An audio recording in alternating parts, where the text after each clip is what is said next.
The way that I train is, of course, you try to really get to know the people that, that are in your class. I love the interaction with people, helping to build morale and community. I seem to have a knack for that, and I really enjoy that. My name is Dennis Jackson. My job title is Commercial Training Coordinator for Parrish Tire. So Parrish Tire University is where customers can come to, employees can come to, where you're focused on training and development, for commercial tire service, automotive tire service.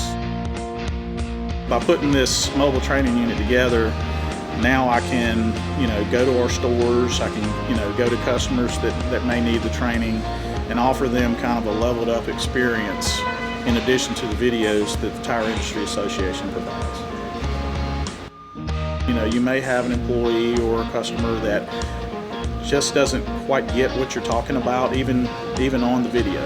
This is the time where I say, okay, let's get up, come on out here, let's take a look at what we're talking about. You get people moving, you get their blood flowing, they feel good about kind of what they're doing. You kind of root them on while they're doing some of their work. And it's not just for service technicians. This role is great for people that are in sales, people that are, service or branch managers within any portion of, like the trucking industry or commercial tire. It helps you understand what your technicians are doing. Let's level it up some more.